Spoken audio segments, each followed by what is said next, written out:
201 freeway. Join the KSL Real Estate Show at a special time this Saturday. Listen at 9 a.m. before the BYU Extended pregame show. Hear the latest about the Wasatch Front real estate market. That's tomorrow morning at 9 a.m. I'm Cormac Bone in the KSL Traffic Center. A high today of 63 rises to 70 for tomorrow before a cold front moves in on Sunday. It will bring rain and drop temps into the 50s. Right now, it's clear and 43 degrees. I'm Heather Kelly from the KSL Common Spirit Health Studios. Listen online at kslnewsradio.com for Utah's news, traffic, and weather station. The all-new Inside Sources. Your inside access to the people and policies shaping Utah's future. Here are Greg Skordas and Holly Richardson on KSL News Radio. Good morning. Welcome to another edition of Inside Sources. I'm Greg Skordas alongside Holly Richardson. And Holly, today, a lot of federal workers are waking up with no pay. Some 700,000 federal workers are scheduled to miss their first paycheck starting today, and 700,000 are currently furloughed, which by definition means they're not working at the moment, I should say. 1.4 million are currently without pay, meaning a lot of those are working but not getting paid. Right. And, you know, it's kind of interesting and sad that there's an attitude that somehow this is not stressful for them. And I think that's not true. ABC's Mary Bruce has more on what to expect coming up. Food banks across the country, from New Orleans to Salt Lake City, already seeing longer lines, as over 40 million Americans who rely on the federal food assistance program SNAP, many of them in red states, could lose their benefits in just days. The president still refusing to negotiate with Democrats who want to repeal Medicaid cuts and extend Obamacare subsidies to prevent some 20 million Americans from soon seeing their health insurance premiums skyrocket.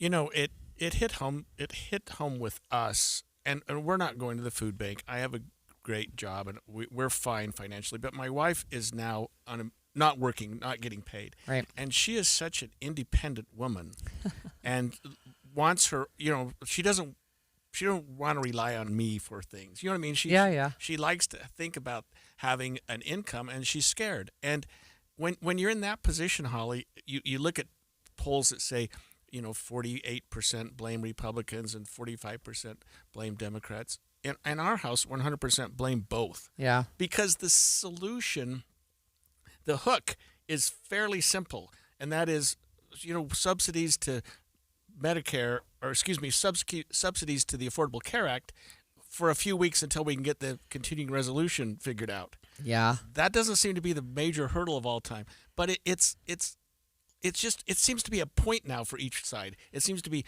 trying to take a position. Each side is not willing to give up, even though what they would be giving up seems to me, looking from my lens, to be fairly insignificant in the big picture.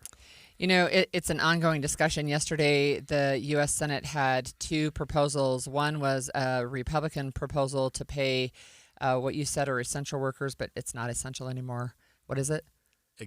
Exempt workers, to pay them, and that was voted down. And then a Democrat had a proposal to pay all federal workers, and that was voted down. It didn't even get to a vote. It was just blocked. But that aside, there are real people who are feeling real impacts, and whether it's people on SNAP or it is federal workers or just other people struggling in today's economy, what we're seeing is really a spike in need at the Utah food banks and elsewhere. And I looked up a study that was done in 2023. 58% of Utahns live paycheck to paycheck, and 63% have no rainy day fund, meaning they just don't have savings for emergencies, right? Which means even if you are expecting to get paid someday, if you're furloughed now, you're in trouble. Yeah. You're in big trouble. So we're going to talk with right now Bill Krim. He's president and CEO of United Way of Salt Lake. And Bill, thanks for joining us today. Sure. Good morning to you. Good morning. We know that 211 is a resource. Can you explain to our listeners what that is?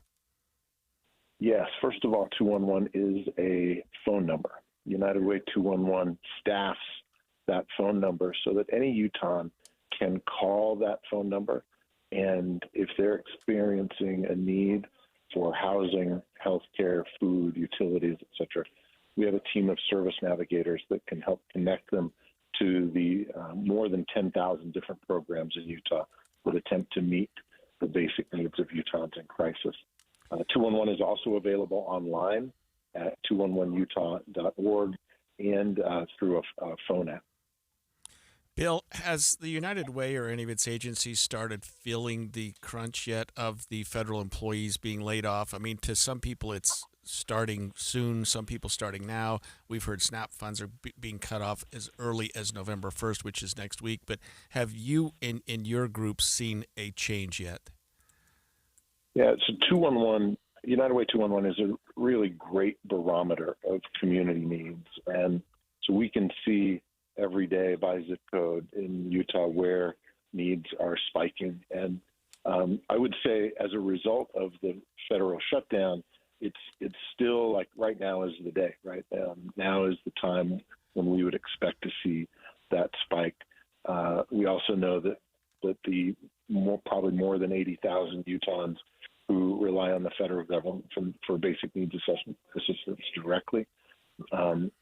We expect if and when that stops, that needs would spike greatly. Our call volume would increase, our web searches would increase. The need to step in and help people becomes much greater. So, Bill, what can other people who are doing okay right now, what can they do to help? Well, I think businesses who serve, customers who might be furloughed or who are receiving a paycheck, I think can just be sensitive to that. Banks who hold loans can work with their customers to defer payments, for example. Neighbors who have federal workers and other community members who are affected by the shutdown and look out for them in certain ways.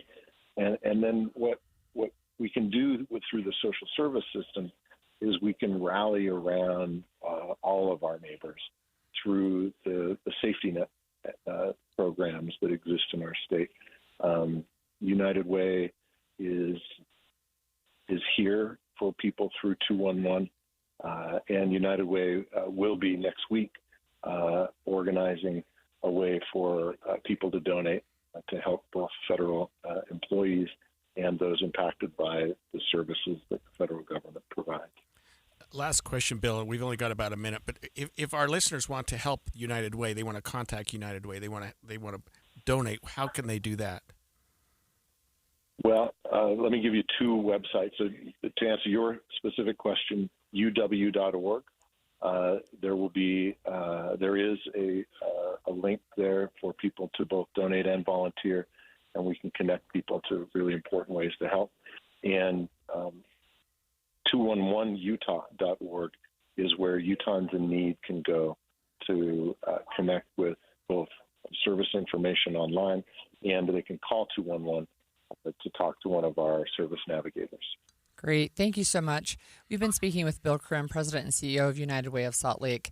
So we're going to continue to talk about this during our show today, but we're seeing already some food banks or in pantries are seeing a big spike. There's one in downtown Salt Lake that said in the 35 years it's been in existence, they've never seen the need so high, and that by Tuesday they'll be out of food. I was going to say, and it's going to get worse. Yep. Because more and more federal employees and others are going to be unemployed because there are people that are tangential to the federal right. government contractors and whatnot. Right. And just the economy in general is rough right now, right? So inflation's up. The national debt just hit $38 trillion. But there is a tiny piece of good news. Social Security recipients can expect a little cost of living adjustment starting next year. Stay with us. This is Christian Staples with Arctic Spas. Way back in 1989, I started servicing hot tubs in Park City, and I learned the hard way in the freezing winter in the mountains that hot tubs are not built for Utah's harsh climate. I then found the Arctic Spa, the most northern manufacturer of hot tubs built specifically for the northern climates. Arctic Spas use perimeter insulation similar to your house where the outside walls are insulated. This allows us to utilize the excess heat from the motors to help heat the water and reduce your electric cost each month. Since then, we have sold 10,000 10,000 Arctic spas here in Utah, we've learned that Arctic spas last longer because they are built stronger. You can just feel the difference. Arctic spas are easier to fix because we put access panels all the way around the spa, which makes it less expensive for you. Add this to the lower electric bills each month, and you end up with the least expensive hot tub to own over the long term. Arctic Spas, with stores covering all of Utah in Salt Lake, American Fork, and St. George, or online at arcticspasutah.com.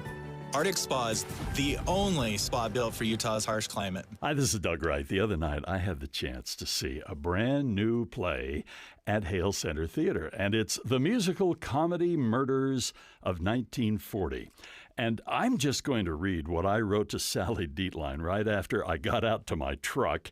I just had to let her know how much I enjoyed it, and I said, a black and white screwball film noir comedy complete with Nazis. You have outdone yourself. This is so unique. The entire play, save only one character, is in black and white. Sally wrote back and said, yeah, I think it's the first time we've ever done, and she used this term, grayscape. It is so unique. You are going to love it. And then just down the hall, Sister Act is showing, and all kinds of wonderful performances still to come, like Frozen. We've already got our tickets for our grandkids. Go to hct.org or get your tickets at the box office. And don't forget, get your 2026 season tickets. I'm Ed Evans, CEO of Consumer Cellular. Ever wonder why Big Wireless wants you on an unlimited plan? They probably want you to cover the cost of those 20-somethings using all that data every month. But most people 50 and up like me only use 12 gigs or less. Don't get bamboozled by Big Wireless. Switch to Consumer Cellular. Our plans start at just $20, and we use the same towers as the big guys. Join the millions who choose something better, because if you're not using all that data, you're probably getting used. Call 1-888-FREEDOM or visit consumercellular.com/facts. Plans include $5 credit for auto pay and e-billing. See site for additional facts. Finding great candidates to hire can be like, well, trying to find a needle in a haystack. But not with ZipRecruiter. Its powerful technology actively finds and invites qualified candidates to apply to your job. So while other companies might deliver a lot of hay, ZipRecruiter finds you the needle in the haystack. See why 4 out of 5 employers who post a job on ZipRecruiter get a quality candidate within the first day. Try ZipRecruiter for free at ZipRecruiter.com/free. That's ZipRecruiter.com/free. Hey, Utah. Tired of hard water problems, scale buildup on your appliances, dry, itchy skin, and bad taste? Culligan Water is the answer. With top-rated water softeners and filters that protect your appliances, pamper your skin, and make your water taste delicious. Hi, this is the Waterboy Colson Firmage, a third-generation Culligan man. Culligan has been locally owned and trusted for over 80 years, right here in Utah. Do you know if your current water system is even working? We're happy to come out and take a look at it, even if it's not ours. Get a free water test for any system. Call 801-509-9602 or visit CulliganSLC.com. Huge savings are happening for a limited time. Get $1,000 off a Culligan water filtration system, plus a full year of free salt delivery. Don't wait. Get cleaner, better water for you and your family. Call 801-509-9602 or go to CulliganSLC.com. Culligan, water you'll love. Email from school about the incident today. Scary. Tell me about it. Did you have any idea that was going on? None. I mean, you saw Derek at the game last night, too. Did you have a clue? No, but you know, teachers like me, parents, we don't always know as much as you guys do. Kids hear first about what's going on with other kids. Half the time, it's rumors. It can be hard to tell sometimes, but if you're ever concerned about a friend who's having trouble with alcohol, prescription drugs, bullying, violence, anything, you need to tell an adult. Mom or me, a teacher, coach, school counselor, someone you know and trust. Dad, no kid is gonna tell an adult about that kind of stuff. I get it, but if we don't know, we can't help.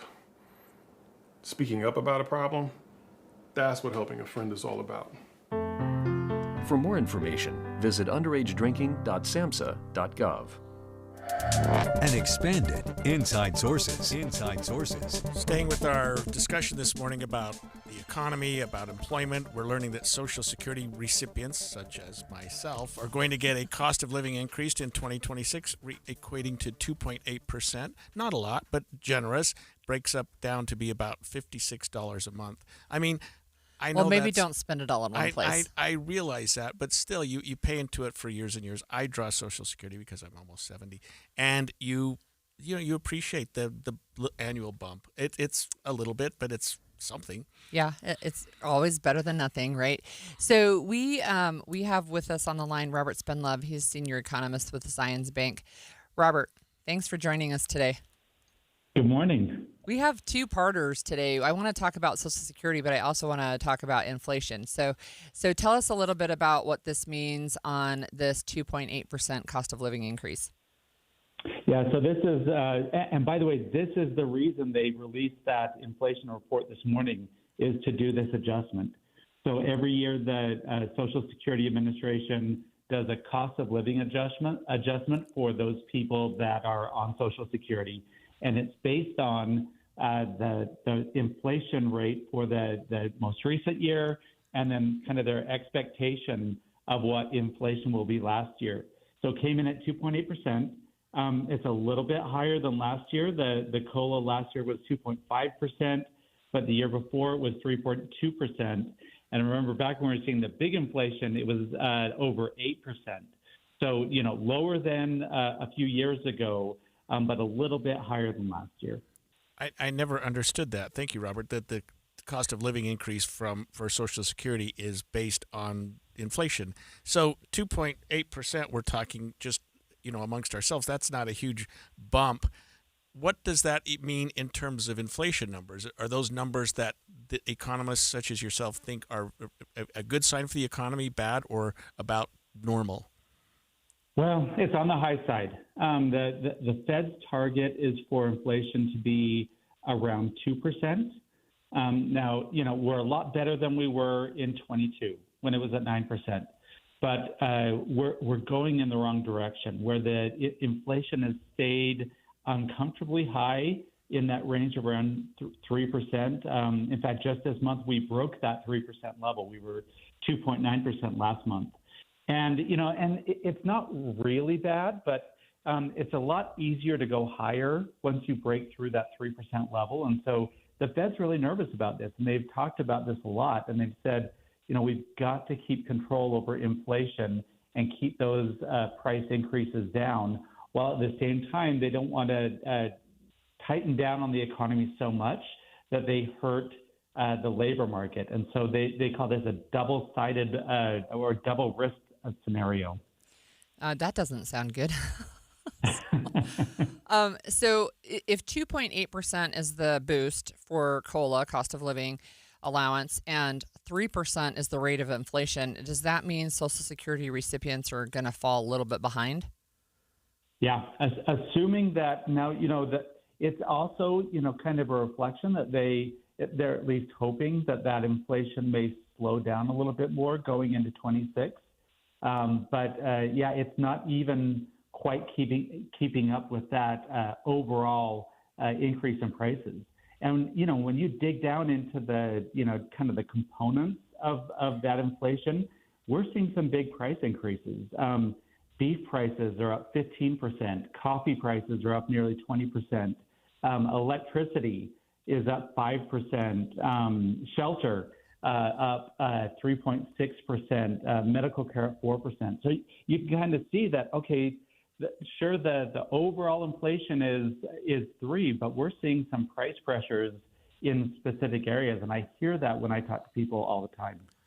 Robert, the jobs report is generally, or at least the labor market is pretty good right now. Can you tell us what it means when 1.4 million federal employees are suddenly unemployed, and how that might affect some of the numbers that you're talking about today, if at all?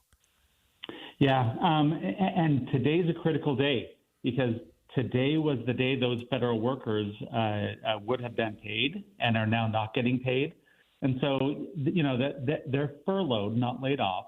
And so when the government reopens, they'll come back in and they'll get paid. But during this time, there's a lot of uncertainty, there's a lot of fear, and they are pulling back on their spending. And so it can have a negative impact on the economy, even if they come back. So it's, and that can be, estimates are about, 0.1% of GDP every week the government is closed. So it hasn't been a huge impact yet, but it could become a really big impact over time. And, one of the problems, too, as an economist, is we just don't understand the impact because we're not getting the data. The people that produced the jobs report didn't produce it last month, and I'm not sure if we're going to be able to get it next month either. It's supposed to come out a week from today. And so just that lack of understanding makes markets nervous, and they have to build in higher risk premium into kind of their estimates of the economy. Yeah, interesting. I know a lot of people are furloughed, but some people are just straight up laid off or fired and won't be coming back. But I also wanted to wrap in a discussion of our national debt. We hit $32 trillion in national debt on Wednesday. It was the fastest ever $1 trillion increase outside of the pandemic, and we're hitting it now every 180 days. Can you talk to us about that too and how that's impacting the economy? Yeah, and that big number, people like to focus on the trillion-dollar or multi-trillion-dollar number. The number I really like to pay attention to is the national debt to GDP ratio. So that's kind of like your debt to income ratio. That is the highest it's been since World War II, and it's projected to go up. Now, we had an excuse to have a high debt to income ratio in World War II. We don't have an excuse to have this high. If we continue to overspend, if we continue to not have enough revenue to meet our needs, the federal government will continue to increase that debt. And eventually, the way they fund that debt is they have to sell it on the bond market. And so investors essentially say, are we going to continue to fund this debt? Eventually, those investors, those worldwide investors, are going to lose confidence in the U.S. government. And that's kind of the worst case scenario that could cause a financial crisis in the future. Robert, when we talked about the inflation report that came out today, you mentioned, I think, that the monthly number would have equated to about a 3.1% annual rate. And I may be wrong, but we're in the 3% range, and that's a little higher than the Fed wants. One of the things the Fed has done historically to control inflation is jack up interest rates. Now, they just brought them down. It was 0.25%. It wasn't significant. But do you think that this might be a shift because of that, and maybe the Fed's going to back off reducing interest rates again? I know that's a compound question, but you're better at these answers than I am at asking. Well, so this is what's so tough is, and by the way, the Fed is meeting next week. So they'll be announcing their rate decision on Wednesday. And they're in a really tough position because they are worried about this inflation. The way you fight inflation is you keep interest rates high and you make borrowing costs higher. But the longer they keep those rates high, as they start to see the labor market getting in more trouble, the way you fight unemployment or a bad labor market is you drop rates and you spur economic growth. And so they're walking this tightrope of trying to protect jobs while also keep prices low. And it's a really tough period. And so having this inflation higher would normally say that the Fed should keep rates higher and should not be cutting rates. But there's a lot of concern that if they go too far, that they could really hurt the labor market. Wow. Thanks so much for joining us again today, Robert. That's Robert Spendlove, Senior Economist with Science Bank. And I just learned so much from him. I know, every time. I did look up the debt to GDP ratio. We're at 125% right now. We have more debt than we have GDP. Ouch. Well, and Robert explained the significance of that as well. When we come back after the break, Utah legislators have been introducing more and more bills every year. It seems like they set a record nearly every year. One Utah legislator wants to limit that number. We'll talk with Representative Clint Okerlund after we come back. 9:30 at KSL News Radio. I'm Heather Kelly. KSL's top story this hour: as Utah faces the possibility of losing SNAP benefits in November, some food banks say they're already preparing for a heavier load.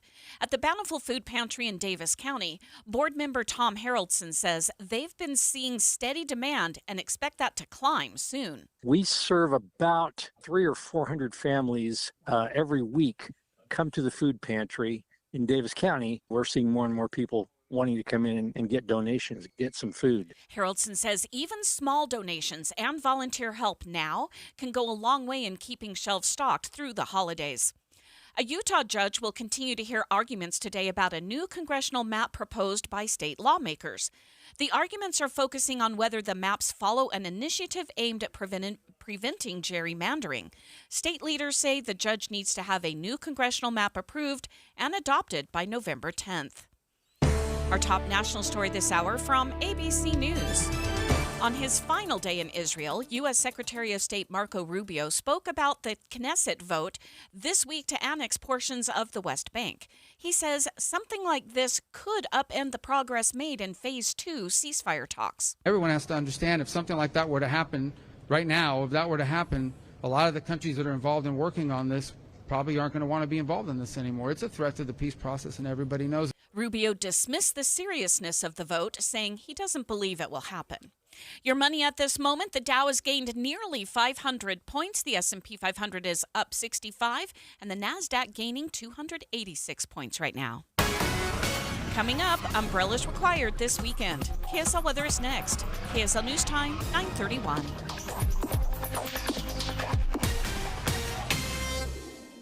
A reminder about the simplest way to get updated for your day. Hit your KSL preset when you jump in the car, and we'll take care of the rest. Hear key news updates and traffic reports. Andy and Amanda from 5 to 9 in your car. KSL News Radio at 102.7 FM. Tim Jr. here from RGS Exteriors. Did you know that we offer 3 distinct styles of gutter protection? Each one meant to handle a specific leaf problem. You might not even know there are different styles of gutter protection, but there are. And if you pick the wrong one, it could be a huge waste of money. Now, the big gutter guard companies won't tell you this. They try to sell you a one-size-fits-all gutter guard. And it could be completely wrong for the amount and types of trees and leaves you have. Not RGS Exteriors. We understand which kind of leaf problem needs which kind of gutter guard. We'll do an in-depth evaluation to assess the types, locations, and numbers of trees in your yard. Based on that data, we match your home to the right gutter guard. So don't risk wasting money on the wrong gutter protection. For a free evaluation and estimate, call RGS Exteriors at 801-280-3110 or visit rgsexteriors.com.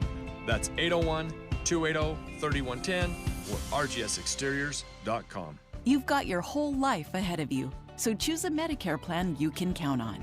And that's what you get with a Medicare Advantage plan from United Healthcare. With more than 45 years' experience serving its members, United Healthcare has plans with low monthly premiums that fit your life today and as your needs change tomorrow. The Medicare annual enrollment period ends December 7th, so go to uhc.com/Medicare today. United Healthcare Medicare plans. It's Medicare coverage Utah can count on. Diabetes, high blood pressure, anxiety meds, everyone's on them. If you're a 50-year-old male, maybe a bit porky, and you may even have type 2 diabetes, $1 million of term insurance may only cost you about $200 a month. Call Term Provider. Speak with Big Lou at 800-859-3220. Big Lou will find a term life policy for you even if you have type 2 diabetes, are overweight, or have high blood pressure. Term Provider has helped thousands of people like you who think they can't afford term life insurance. To buy $1 million of affordable term life for you, all you need to do is call Big Lou at 800-859-3220. Lou will make sure the scales are tipped in your favor. Call 800-859-3220. Big Lou will answer your call and work to fit you into a term life policy that you can afford. Remember, Big Lou's like you. He's on meds too. Call 800-859-3220 or biglou.com. How do you gain an advantage in the #1 economy in the nation? Attend the Utah Business Forward Conference, where Utah's best business minds share their knowledge about the innovation, resilience, strategy, and relationships it takes to propel your business and career to the next level. Get access to leaders in various industries, from product development and manufacturing to finance and entrepreneurship. Make plans today to attend Utah Business Forward on November 17th, 2025 at Hyatt Regency Salt Lake City. Sign up now at forward.utahbusiness.com. Traffic and weather together, brought to you by Mountain America. Turn everyday spending into an extraordinary escape. And traffic is moving pretty well, unless you're southbound I-15 trying to get from Salt Lake Valley into Utah County. We have a crash right at the summit of the point of the mountain, and it's blocking the right lane and shoulder. Emergency crews are just now arriving on scene, so traffic is really starting to slow down now that the flashing lights are there as well. The good news is that's really the only delay I see across the Wasatch Front, and all the earlier accidents have been cleared. When you need the financial products and services for every stage of life, Cyprus Credit Union is there for whatever the future holds. Visit cypruscu.com today. Mostly sunny skies today with a high of 63. Tomorrow is cloudy but warms up to 70 before a storm moves in, bringing rain all day Sunday and temps only reaching about 50 degrees. Right now it's 46 and clear. I'm Heather Kelly from the KSL Common Spirit Health Studios. Listen online at kslnewsradio.com. We're Utah's news, traffic, and weather station. The all-new Inside Sources. Inside Sources. Your inside access to the people and policies shaping Utah's future. Here are Greg Skordas and Holly Richardson on KSL News Radio. Every year, the Utah legislature has a 45-day session. It goes from about the third week in January to the end of the first week in March. That includes the weekends, those 45 days.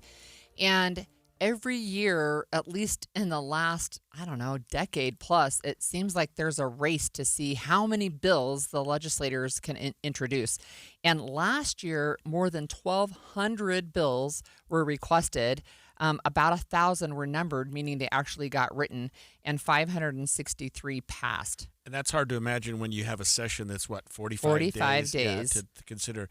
I mean, that's like over 10 a day. And that's not how it works. They all stack to the last week or two, right? So there's a representative, it's Clint Okerlund, who is he's going to propose a bill to limit the number of bills that a lawmaker can file. And he joins us on the line right now. Welcome, Representative. Thanks for joining us. Hey, thanks, Holly and Greg. It's a pleasure to be here. And it was really fun to hear Robert Spendlove on the line. He's my favorite economist, and he's such a positive personality, and to hear him say all those pessimistic things is hard. But he was in this seat for 10 years, and when he decided he wasn't going to run, I ran and was able to take his position in the legislature. So he and I have gotten to be really good friends. A little bit of trivia there. That's wonderful. Right. Yep. That's great. All right. Well, tell us about your proposal, and then we'll talk about that. Well, I did do some math, and you're right, Holly. The last week, we passed 65% of those 582 bills. That's wild. So 65% stacked up to the end. And of course, you're not passing a lot in the first couple of weeks because you're debating them. But 959 numbered bills is a lot of bills for us to sort through. And honestly, 377 of them failed or were not even heard, which means that there were a lot of bills that were created that weren't maybe necessary, or that we shouldn't have worried about. So what are you proposing in your legislation? So it's still a work in progress, but right now, by my math, if we capped each representative at 6 bills and each senator at 9 bills, they've got more constituents, and I think I need them to vote for it. So we'll give them 9 bills. And then made some carve-outs so that if it's a committee bill or a base budget bill run on behalf of the whole group, that would not count towards their limit. Yeah, I think that's interesting. Have there been discussions like this before, Representative Okerlund, where they've had some, notion of limiting the number of bills per person or overall? Have we discussed this before in our legislature? You know what? It would shock me if it hasn't been brought up before, but I haven't ever seen that a specific number limit has been put forward. And, having served in the legislature before, Holly, I'd be curious to know whether this is something you would vote for if you were given the chance. Absolutely, I would. The year that I was in the legislature, it was quote unquote a record high, and we passed 500 bills, but there were, I think, maybe around 800 introduced. So it was quite a few less. But look, let me ask you this about some other policy perspectives related to this. So if you limit the number of bills that can be introduced, but you have exemptions for committee bills, which is what you're working on right now in the interim, you only have one more interim session coming up. The budget bills, of course, which have to be passed every year, that makes sense to me. What about, I guess, what kind of pushback are you already hearing, or have you heard any? Well, I've heard a little bit, and it's primarily from the people who run a lot of bills. Yeah. I've heard rumor that some legislators have already filed for 40 plus bills. Oh my goodness. Individually, which is a lot. And, I think politicians, and I'm new to this, but I think that a lot of us believe that our effectiveness is being measured by the number of laws that we create. But my experience so far has been that constituents really want us to solve problems. And I ran on a platform of just wanting to make bad bills better and not trying to set a land speed record for the most legislation passed. And I was elected on that platform. And I think it's an important way for us to improve our legislation is by running fewer bills so that we can spend more time in committees, more time listening to the public in their public comment period, and more time debating them in the chamber so that the bills that we do pass are better bills and don't need more bills later on to clean them up. Is there anything that could be done theoretically with respect to the glut of bills that are considered in the last week? You said something like 65% of the bills were passed in the last week. And I understand that you spend the first couple of weeks debating them and considering them, but that still seems like a lot. And we always have legislators who say, wow, I didn't have time to read that one. I wished I would have. You know what I mean? Well, yeah, the problem is within the last week is generally, and Holly can tell you, I believe this has been happening for a while, it's when we suspend the rules. And the rules are actually really great. The rules require normally that we have time in both committees, in the Senate and the House, time for lots of public commentary, and time to read the bills, usually 48 hours for us to read each bill. During the last week, and this is because on the last day at midnight, anything that hasn't been voted on dies and isn't available to vote on. And so there is quite a big rush. I think if we had fewer bills, then we could space them out a little better and not have a mad rush at the end to try to hurry and pass 65% of them, most of that under suspension of the rules. And honestly, it really is a problem to find out. I'm not the only one that has said this. We voted for some stuff in that last week that we didn't know we were voting for. Yeah, I know. And you mentioned unintended consequences, right? Where you're like, okay, we have to come back and fix this bill because we didn't realize it did X, Y, Z. That's one thing. Let me ask you, just as a policy thing, one of the things that I know can happen is that there can be multiple legislators working on the same policy with multiple different bills. Is there, I'm wondering if there's any kind of policy where you could say, hey, look, let's get together. 2 years ago, I think I was writing about this for the Deseret News. There were 80 education bills, and a lot of them were overlapping, right? There was a lot of commonality. But do you think that there would be any appetite for something like that? I do, and I think that doesn't need I don't think that needs a rule bill like the one I'm creating to happen. I think if we say that we're open to policy analysts communicating with us about, look, Representative Okerlund, I don't know if you know this, but somebody else is already getting into that same piece of code. Maybe we can combine that. Or, another option would be if I've run my 6 bills and a constituent asked me to run a 7, I could reach across the aisle and find somebody else who hasn't met their quota, and maybe we make more friends that way or involve more people.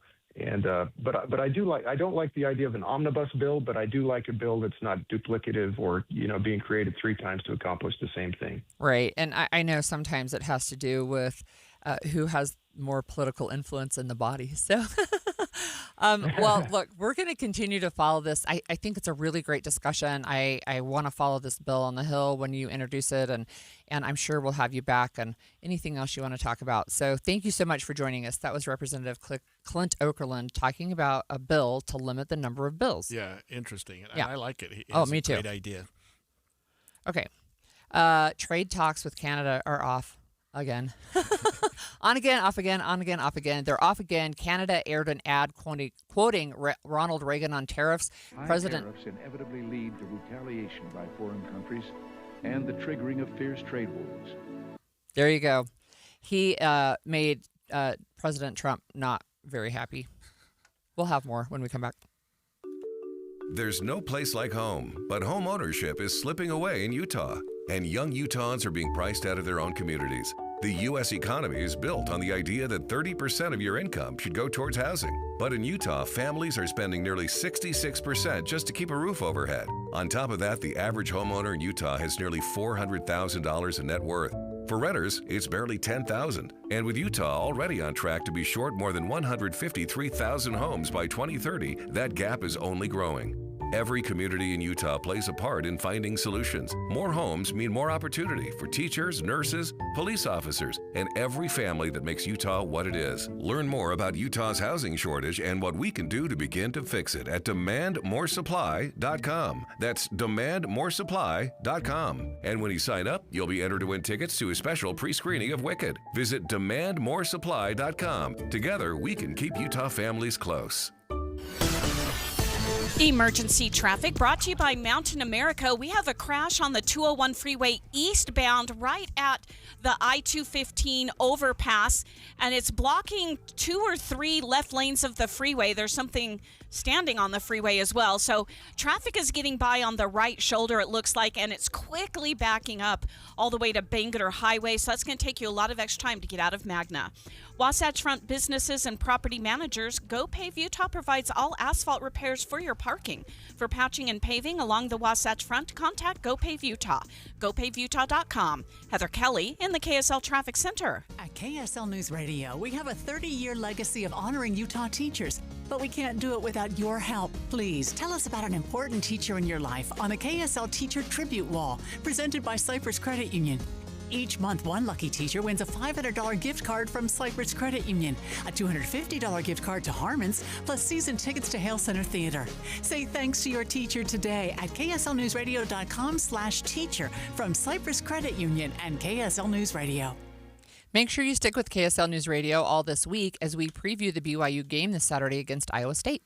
Tonight and tomorrow night, listen to Cougar Tracks at 6:30. Then on Saturday, special extended pregame coverage airs from 10 to 11:30 a.m., sponsored by the New Millennium Group. And, of course, make sure you're subscribed to BYU Sports Updates. Just text BYU to 57500. And remember, KSL News Radio is your legacy home of the BYU Cougars. When it comes to your electrical system, do you know the warning signs to look for? What's up, everybody? I'm Mike Wilson with Any Hour Services, and it's okay if you don't know, but here are a few things that you might not even realize could be a sign of a bigger problem. Wall plates that are hot to the touch, discoloration around switches or outlets, if you hear crackling or popping or buzzing around switches or outlets, a breaker that trips a lot, switches that feel loose when you operate them, if your lights dim or flicker when a major appliance comes on, if your plugs fall out of the wall easily. You know, you're not supposed to have to bend the prongs out on a plug just to get it to stay in the wall. If you notice any of these things, you should consider having a licensed electrician check your system out. If you don't know anyone, Any Hour Services has put together a radio-only special for any homeowners listening. One of our licensed electricians will perform a comprehensive electrical inspection and give you a full written report for only $29. But you have to mention this ad when you call. To schedule your comprehensive electrical inspection by a licensed electrician for only $29, call Any Hour Services at 801-443-7300. That's 801-443-7300. Any Hour Services. This is the story of the one. As a custodial supervisor at a high school, he knows that during cold and flu season, germs spread fast. It's why he partners with Grainger to stay fully stocked on the products and supplies he needs, from tissues to disinfectants to floor scrubbers. All so that he can help students, staff, and teachers stay healthy and focused. Call 1-800-GRAINGER, click Grainger.com, or just stop by. Grainger, for the ones who get it done. Help DEA keep our communities safe and healthy by participating in National Prescription Drug Take-Back Day, Saturday, October 25th. Take action right in your own home by cleaning out your medicine cabinet of unneeded medications. Keep them safe, clean them out, take them back. Find a collection site near you at DEATakeback.com. Do your part to lower overdose deaths and prevent prescription drug misuse before it starts. That's DEATakeback.com. Hello, Utah. I'm Josh with IWC Roofing. For over 25 years, my family has been safeguarding your homes with the finest roofing solutions. We value your time, and we're committed to replacing most roofs in just one day with a peace of mind 50-year shingle warranty. Call us today at 801-232-5690 or visit iwcroofingutah.com. Ask us for the $1,500 off any full roof replacement. Financing available. 801-232-5690. Utah homeowners, look no further than IWC Roofing for a roof that stands the test of time. With 25 years of excellence, IWC is your trusted family-owned roofing expert. At IWC, we offer one-day roof replacements with top-tier quality materials, all with a 50-year shingle warranty. To keep a leaky roof from dampening your day, we're offering $1,500 off a full roof replacement. Get a free estimate. Call 801-232-5690 or visit iwcroofingutah.com. 801-232-5690. Inside Sources. Welcome back to Inside Sources. Remember, you can stream us on the KSL News Radio app, sponsored by At Your Service Pros. Well, last night, President Trump called off trade talks with Canada, posting that it's due to a television ad paid for by the Canadian province of Ontario, featuring a 1987 speech by, of all people, President Ronald Reagan, blaming trade tariffs for high prices and job losses. Here's the ad. It includes a montage of people working, dock workers, U.S. dock workers, footage of people playing over the audio of Reagan, but here it is.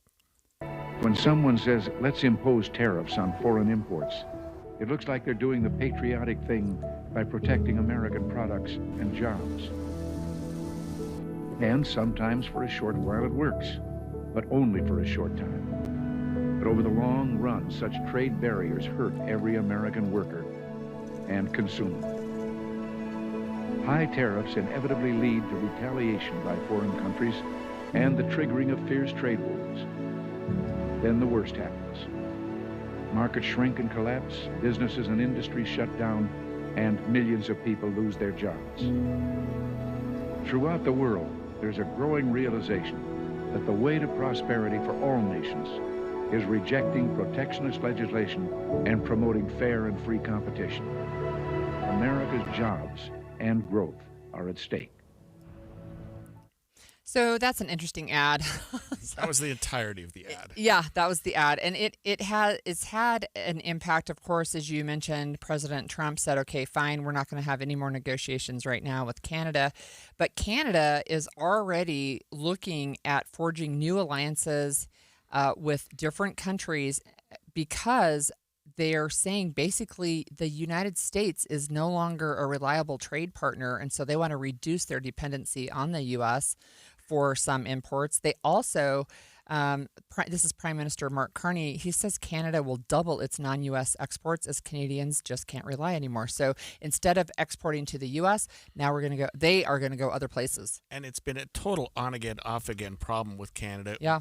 And it's, I don't know, there's no one to blame, but the tariffs are on, they're off, they're big, they're small, it's 25%, it's 10%. It's 150%, right, I don't know. And suddenly, well, this is what Trump wrote on Truth Social, based on their egregious behavior, and this is all in caps, all trade negotiations with Canada are hereby terminated, and that was in response to the ad we just played from Ronald Reagan, which he has said was taken out of context and wasn't. And that it had been paraphrased a little bit. Well, it has been paraphrased because it was that was a quite short piece of a longer speech. So Ronald Reagan gave a speech in April of 1987 where he was really speaking out against tariffs, but it was longer than a minute, right? And so you have this ad that's just a minute. But he did say markets shrink and collapse, businesses and industry shut down, millions of people lose their jobs. The memory of all this occurring back in the 30s made me determined when I came to Washington to spare the American people the protectionist legislation that destroys prosperity. So that's a direct quote from that speech in April of 1987. You have to imagine that the province that decided to play this must have overthought what the impact would be, because you would think playing a speech by then President Ronald Reagan would appeal to Canadians, would appeal to Americans. I mean, he's still a very revered person. But on the other hand, it's also taking a jab at President Trump by saying tariffs are not the answer. Tariffs cause problems. Tariffs cause the loss of jobs and hurt the economy, that he's going to take that personally. So, I mean, I don't know. It seems like whoever decided to play that made a huge mistake.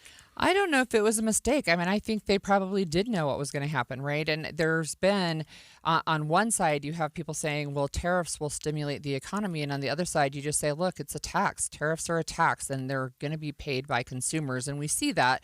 We've seen it trickling down to the American consumer for sure.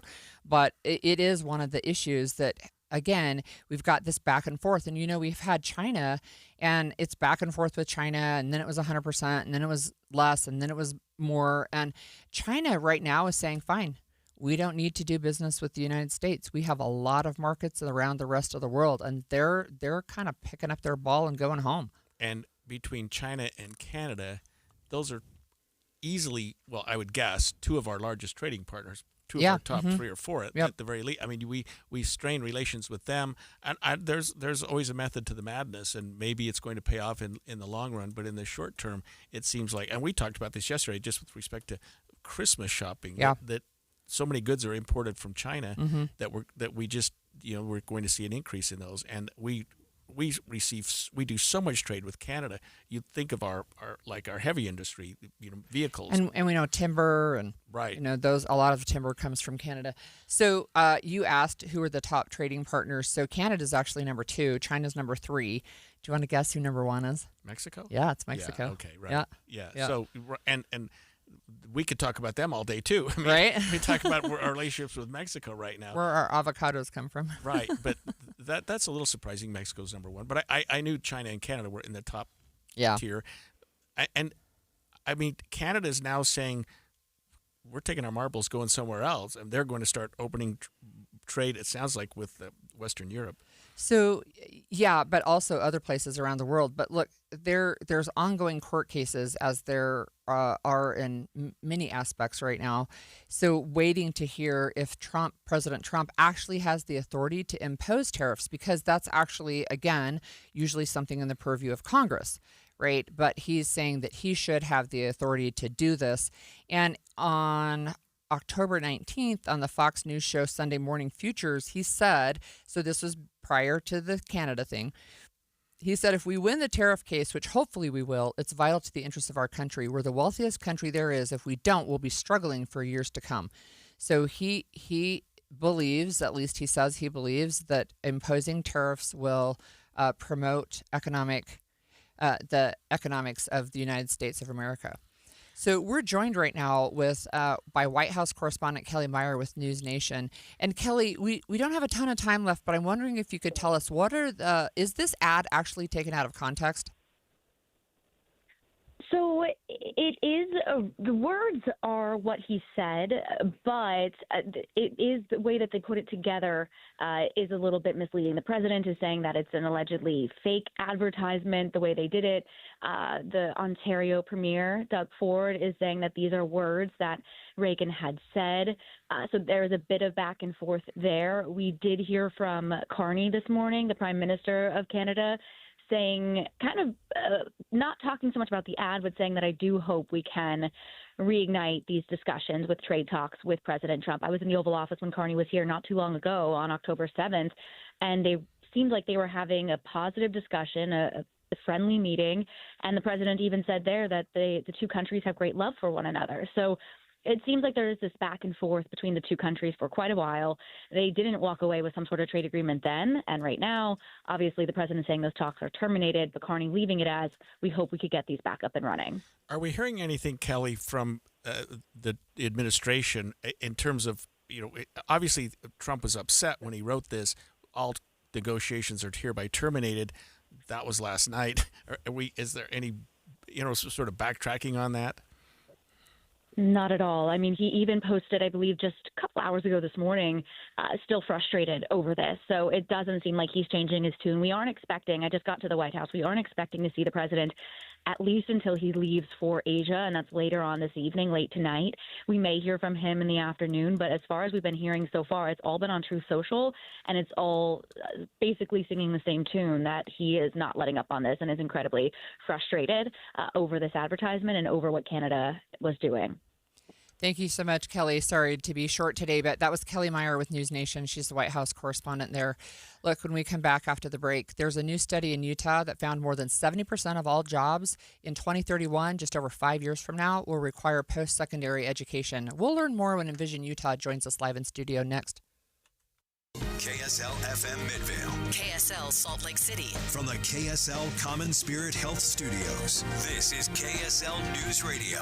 Utah's news, traffic, and weather station. 10 o'clock at KSL News Radio. I'm Heather Kelly. KSL's top story this hour, the Church of Jesus Christ of Latter-day Saints is announcing 55 new missions. It's aimed to help accommodate the rising number of missionaries and better help congregations around the world. The new missions are set for countries all over the world with new locations in Africa, Europe, and Asia. Faith leaders discussed the future and ethics of AI at a summit held at Vatican City. Leaders from the Church of Jesus Christ of Latter-day Saints weighed in. Members of the Quorum of the 12 Apostles, Elder Garrett W. Gong, says the church doesn't fear AI, but it doesn't hold the answers to everything. As memory and personalization enhance AI as an echo chamber, we may find AI becomes very good at telling us what it thinks we want to hear. Virtual made-to-order truth is not truth. He says as AI use is on the rise, leaders need to advocate for faith and ethics evaluations for AI companies. Our top national story this hour from ABC News. A mafia-linked gambling scandal continues to rock the NBA on its opening week. The Portland Trail Blazers and Miami Heat have games tonight, just one day after stars from each team were indicted as part of a criminal scheme that's rocking the NBA. Prosecutors say Trailblazers head coach Chauncey Billups used his fame to lure unsuspecting victims into rigged poker games run by the mafia. Miami Heat player Terry Rozier was indicted in a related case on allegations he used inside information about his purported injuries to place bets that made hundreds of thousands of dollars. Both men, who deny wrongdoing, have been placed on leave by the NBA. Peter Haralambous, ABC News. Your money at this moment, all of the markets are in the black right now, except for gold. That is down about $10. Coming up, sunglasses today, umbrellas by Sunday. KSL weather is next. KSL News Time, 10:02. The sources where we get our news matters. When you listen to Utah's Morning News, we want you to feel the stories are important to you and trustworthy. This is Amanda Dixon. And I'm Andy Farnsworth. Join us weekday mornings on KSL News Radio. I'm Jenny Oaks Baker, and I invite you to Joy to the World. It was sacred, exquisitely beautiful, and Jenny's talent on the violin is unmatched. Featuring choirs, dancers, and my children musical group, Family 4. Plus world-renowned mezzo-soprano Angela Brower and celebrated baritone and narrator Preston Yates. It was just like emotionally stirring. The dancers, the singers, Jenny and her family, just bringing to life the beautiful music. Experience a Christ-centered Christmas as we proudly support Light the World. It's so beautiful to see how they use all of their talents to just testify of the Savior. Get your tickets for Joy to the World, a sacred celebration at jennyoaksbaker.com. You're listening to Leaf Filter Radio, and the guru of gutter protection himself, Chris Coonahan, is here to take your most pressing leaf-related questions. Hey, everybody, Chris here. I understand we have Ron on the line. Ron, where are you calling from? Uh-oh. Ron, are you calling from a ladder? Well, I was. I wanted to ask Chris what I need to do to get my gutters ready to have Leaf Filter installed. Oh, Ron, you don't have to do anything. A Leaf Filter Trusted Pro will come out and clean out your gutters, realign and seal your gutters, and install Leaf Filter, America's #1 gutter protection system. So I didn't need to get on this ladder? Ron, Leaf Filter Trusted Pros are in your neighborhood and ready to help. Just visit leaffilter.com/deal to schedule your free gutter inspection and get up to 30% off. Thank goodness. What was that site? To get this special radio offer, go to leaffilter.com/deal for your free gutter inspection today and get up to 30% off. That's leaffilter.com/deal for up to 30% off. leaffilter.com/deal. See representative for warranty details. Attention, RV owners or RV wannabe owners. It's the used RV blowout sale. RVs from all over the Intermountain West have been sent to the Layton Hills Mall for this RV liquidation event. Repos, buybacks, rental returns, and trade-ins. Blowout pricing. Every RV has been inspected and serviced and ready to go. Free admission, free parking. Dealers welcome. It's the used RV blowout sale. This Wednesday through Saturday from 10 a.m. to dusk. Go to UtahRVEvent.com. Sponsored by Paris RV. Paris RV is your locally owned, family-run RV dealership. We strive hard to find the very best RVs for the price. With 4 locations, over 1,000 RVs in stock, 42 service bays, and 4 super parts stores. We're sure to help take your family on the best RV vacation. Check out our perfect family bunkhouse trailer, the 26BH. That sleeps 9 for $19,995 or $227 a month. Zero down. Life is short. Enjoy it. North Murray, South Murray, Payson, and Pocatello. ParisRV.com. Emergency traffic and weather together, brought to you by Mountain America. Turn everyday spending into an extraordinary escape. Right now, the 201 freeway is shut down. This is eastbound right at I-215. That's the West Belt. It's due to a crash and something landing on the freeway that's blocking all lanes of traffic. UHP says it's going to be closed for about an hour, maybe even 2 hours. Traffic is already backed up to Bangerter Highway, so you want to exit at Bangerter or at 3200 West. Otherwise, everyone is being forced to exit onto I-215 heading south. So if that's not the direction you want to go, find an alternate route in the area. Sunny skies today with mild temperatures, highs hitting the mid-60s. Tomorrow even warmer at 70 degrees, but mostly cloudy. A storm moves in Sunday, dropping temps to 50 and bringing rain. Right now, it's 48 degrees with clear skies. I'm Heather Kelly from the KSL Common Spirit Health Studios. Listen online at kslnewsradio.com. We're Utah's news, traffic, and weather station. The all-new Inside Sources. Your inside access to the people and policies shaping Utah's future. Here are Greg Skordas and Holly Richardson on KSL News Radio. Are we still the all-new Inside Sources? I know. It I seems like wonder we've how been around long a you little have to bit. go. Yeah, maybe for our rookie I do season, wonder. We'll continue to do that. Well, Holly, we're learning that a projected 70.6% of Utah jobs will require some level of post-secondary, I guess post-high school education by 2031. That's only 5 years from now. And this is according to a new report from the Kem C. Gardner Policy Institute and commissioned by Envision Utah. Yeah, as you mentioned, post-secondary education can mean any formal education after high school. So it can be a trade school, it can be certificates, it can be associate degrees, bachelor's degrees, etc. So we have with us in studio Jason Brown, the CEO of Envision Utah, to first of all tell us a little bit about Envision Utah and why you're looking at this space, and then we'll talk about your findings. Yeah, well, Envision Utah is a nonprofit focused on bringing people together to try and solve the big challenges that come as we look to the future. Education is obviously something that's really, really important to quality of life in the future. And over the last while, both in the state and around the country, there's been a lot of dialogue and questions around higher education, where people are wondering what is really the value of higher education as we look to the future. And so we wanted to get some good economic data behind an understanding of what really is the value of higher education in the future in Utah. And so we worked with the Kem C. Gardner Policy Institute to help us answer, for individuals and for families and also for the state, what really is the value of higher education going to be long term. And right now, I think what you told us on break before we started was about 60% of jobs require some level of post-high school education, but that's going to increase to 70%. Is that what I understood?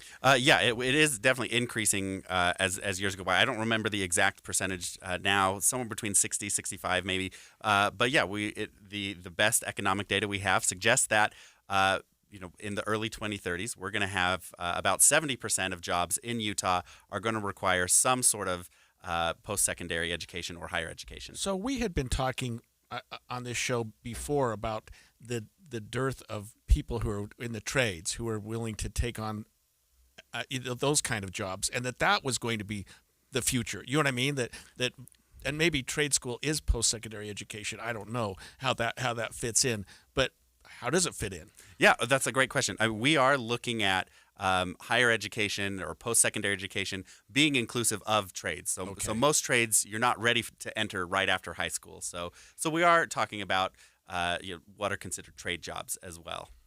So let me ask you this: so I feel like 2031 is really just around the corner. That doesn't feel like very far away from me.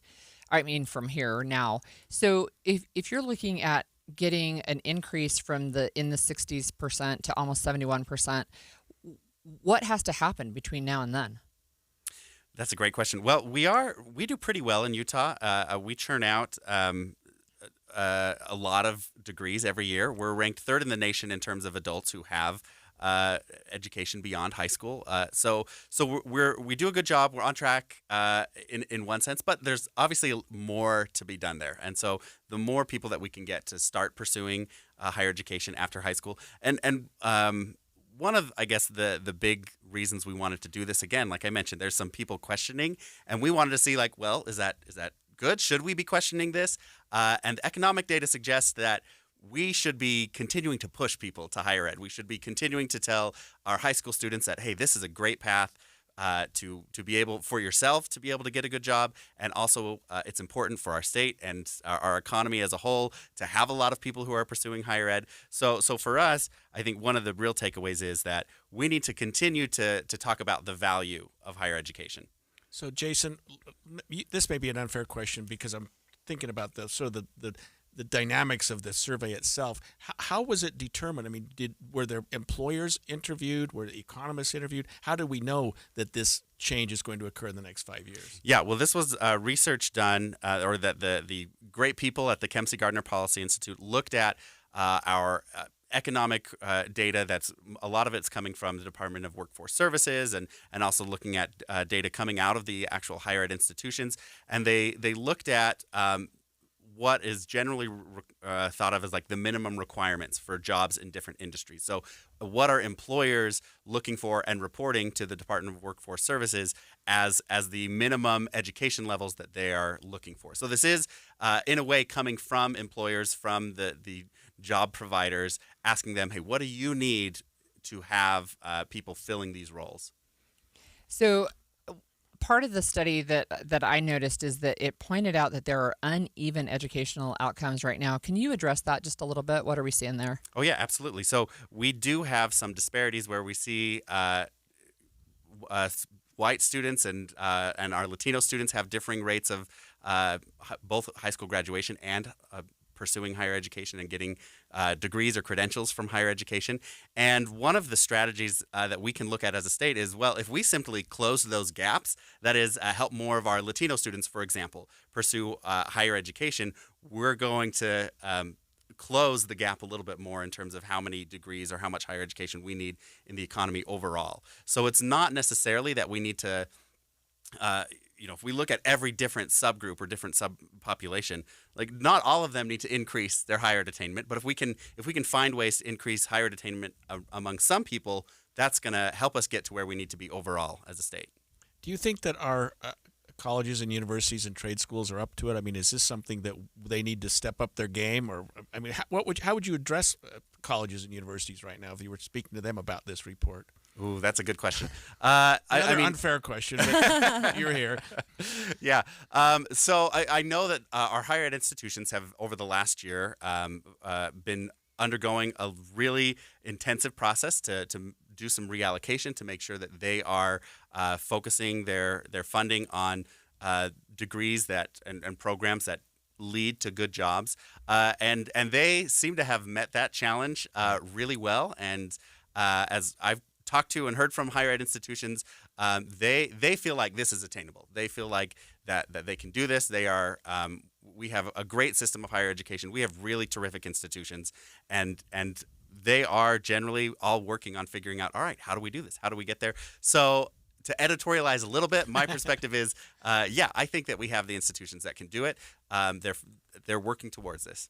So just in the last few seconds that we have, can you remind our listeners some of the advantages of post-secondary education? That's a great question. So one of the big things that we saw is when you look at the good jobs in the economy, so jobs that have high employment levels, pretty good wages, things like that, also 70% of those jobs, so we have 70% and 70%, but 70% of those jobs require post-secondary education. So on an individual and family level, higher education is definitely a key to good jobs, but we also see higher health outcomes. We see even higher levels of reported happiness and decreased stress by those who have higher education. So it's not just about the economic benefits. There's definitely a lot of personal and societal benefits as well. Thank you so much for joining us. That's Jason Brown, CEO of Envision Utah, on this new study.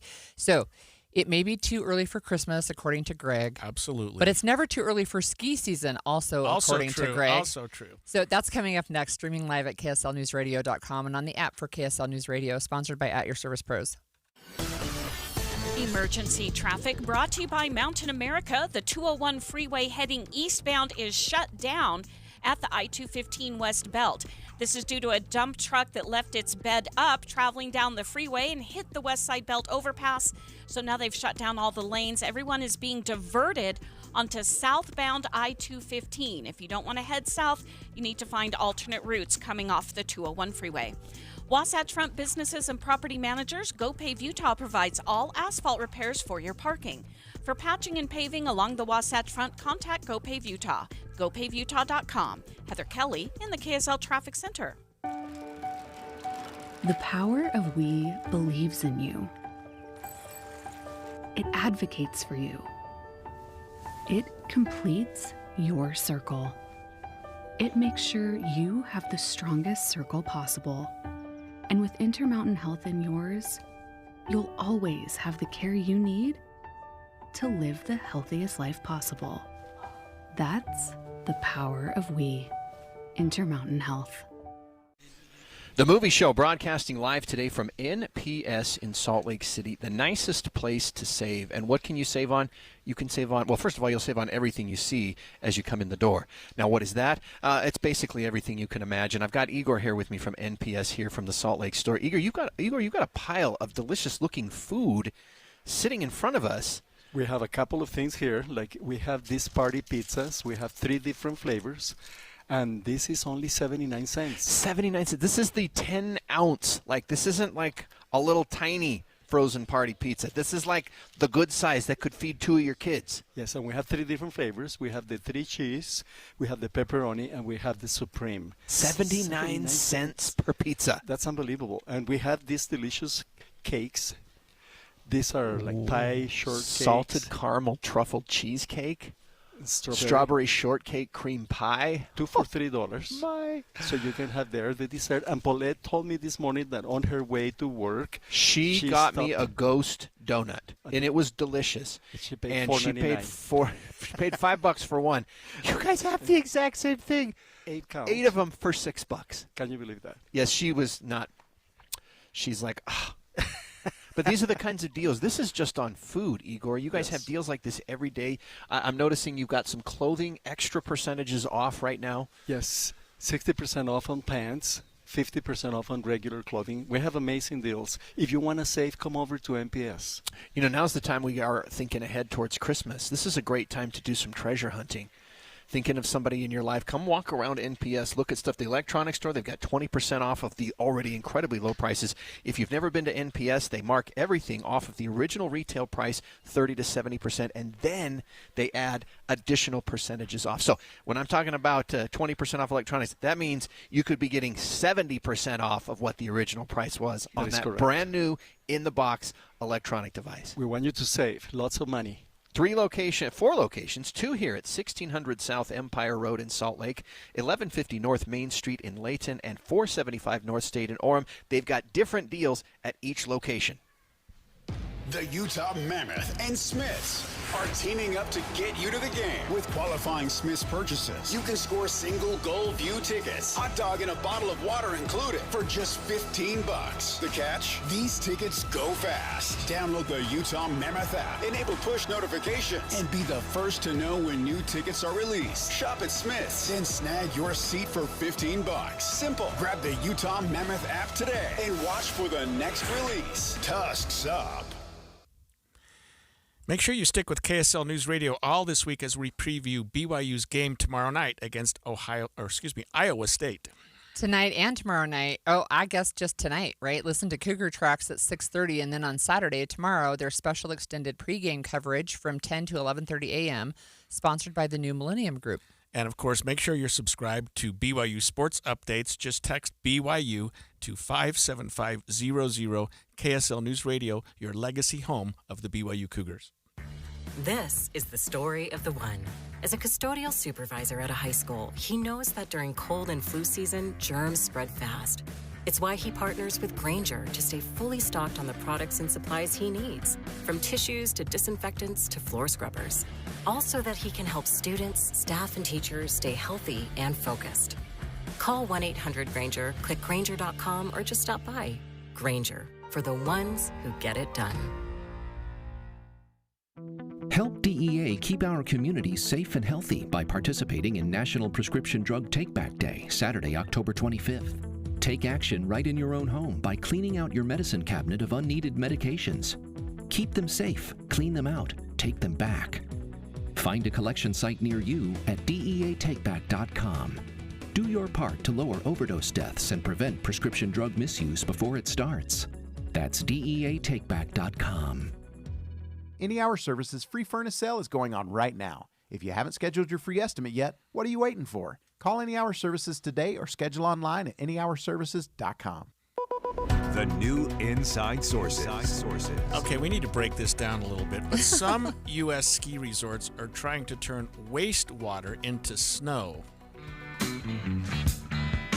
Watch out where the Huskies go, and don't you eat that yellow snow. Watch out where the Huskies go. Okay, that's what I think that's of. Old Frank Zappa. So yes, we do a lot.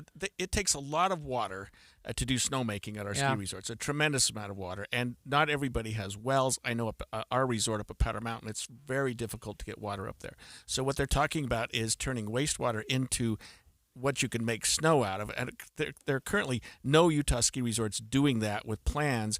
But Mike Lures with the Snyderville Water Reclamation District said it would be possible, just so long as it doesn't reduce the amount of water flowing down to the Great Salt Lake.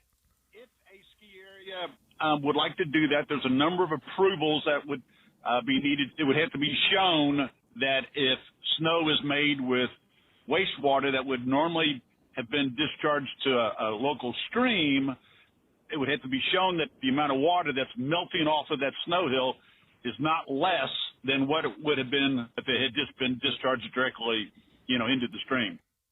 So my first response is, "Ooh, that's gross." but it is. I mean, it's not just. I mean, it's treated. Obviously, it's the wastewater that they're going to. I mean, they go through a lot of things to. If they're putting it in our streams, you'd expect it to be fairly secure. Let me just read to you. The United States Geological Survey defines wastewater as any water that has already been used. It may be contaminated from soaps, human waste, food scraps, or other substances. Although, this is to your point, water reclamation treatments allow it to be used for a variety of purposes, including drinking water, and the Centers for Disease Control say there are rigorous standards to ensure cleanliness and safety. And under a Utah law passed in 2023, wastewater snowmaking projects would not be approved if they reduce the amount of water that reaches the Great Salt Lake. So if it's coming out of our, I guess, the runoff or some of the streams that flow into the Great Salt Lake, you couldn't do that. But if you're taking it, I don't know, I guess you're taking it from wastewater itself, and it wouldn't normally get to the Great Salt Lake. It's okay. Still, I think the image of it is going to be a little hard to overcome. But there are 8 states plus Canada, Australia, and Switzerland that are trying to phase that in. And let's face it, we have to do something to get more water. And we're having the Olympics here in a couple of years, and we're not going to do what they did in China. What was it last time, where you sort of make some snow on the mountain and don't let your TV camera show the outside so that they can see that your hills have no snow on them. Utah's going to have a lot of snow. Wastewater for the Olympics. Whether we have to do it for wastewater or not.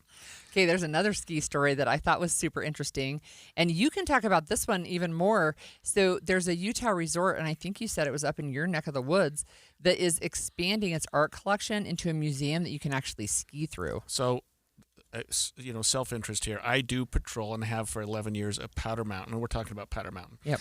Powder Mountain Ski Resort. This was a weird thing. Years ago, in a field near my home in Eden, there was this big metallic feature, and I thought to my wife, that looks like a paper airplane. It looks like a 25-foot paper airplane made out of steel, and I thought it must be a truss for some building or something. Well, it's a paper airplane. Oh. And a couple of years later, it was hauled up on the mountain, And it's something that we ski by, and in fact, there's a trail there called Paper Airplane. We ride our mountain bikes on it, and you can ski by it. But it's part of an expansive art collection that they've got going up there, and they've got a lot of features. And they're just, when you're skiing, there's so much to see, and it's so beautiful. But they've also got some features up there like that, and I think that was the precursor to say, hey, are people going to enjoy this, or they going to crash into it, or because you've still got the mountain that's so beautiful. But why not have some fun art on the mountain as well? Well, that is not what I had envisioned when I read that it was a ski through museum. So I'm thinking a building, but like maybe a covered bridge type of building with artwork on the walls, right? And you ski through that way. But no, you're saying it's like these big art installations as part of the landscape. Yeah, and some of it is, and I don't know whether this will be included, but there's a crane up there that was left from some construction project. It's now art. Oh, it's beautiful, and somebody's painted it, and it looks so good. I mean, you've got things. One man's trash is another person's treasure. But that's what it is, and I just think it's fun. I love skiing up there, and I'll be looking forward to what they've added this year, what they're calling their museum. But I mean, people come up, they look at the art. They ski down the hill, and it's a fun thing to do. It really is. So, okay, and then there's another ski story. Deer Valley Ski Resort is going to double in size this year. And, I don't ski anymore, but I used to. And when I see that they're going to add 80 new runs and 7 new chairlifts, that just sounds gigantic to me. So they've had to increase their acreage by quite a bit. And as I'm looking at the size of Utah ski resorts, Deer Valley has historically not been one of the biggies, but this will actually almost double its size. I think they go from 2,000 acres to almost 4,000 acres, 3,900, something like that. It's going to be much bigger, and I'm not sure, understanding Deer Valley as well as I do, in which direction they're expanding. I mean, they can't expand to the west because you got Park City, so they must be expanding to perhaps the north and east. But I mean, it's going to be a much, much bigger ski resort, double its size, 7 new chairlifts. I mean, that almost doubles it right there, and 80 new runs. Yeah. I'm seeing it's actually 4,300 acres of skiable terrain. Wow. Okay, so you as the skier, when are you going to start? Well, the resorts they always announce their opening date, and they actually announce their closing date. Of course, it's artificial because you can open any day you want, but if there's no snow, nobody's coming up there. Right. But Brian Head Ski Resort has announced an opening date of November 7th. Now, that's 2 weeks away. That's 2 weeks from today, I think. That doesn't Now, I don't know, Brian likely. Head, that's the one down just east of Cedar City, right? Yeah, beautiful resort. My kids raced there when they were younger, and we loved going there. I would just say this, because I'm old enough to remember pre-snowmaking, that snowmaking has made all the difference in the world with respect to the timing that we can open ski resorts. So really what you need to open a ski resort now isn't snow, it's cold air. Yeah. Because you can make a lot of snow when it gets really cold. You can't make it when it's 50 degrees, obviously. But I mean, that's just changed the game altogether with the ski industry. And our mountain, Powder Mountain, has very limited snowmaking because they have very limited water. So we're down on the list a little bit. I see Powder Mountain is scheduled to open December 12th. Still not that far away. And then it kind of goes to, it looks like Beaver Mountain up in Logan area is one of the last to open, December 19th. But our resorts are all opening, at least they're scheduled to open. And I'm looking outside. I don't see a lot of snow. Right. But we did, when we were talking to Matt Johnson a couple days ago, the amount of snow, some of these resorts were getting some snow. And Brighton, I think, got something like 12 inches one day. Yeah.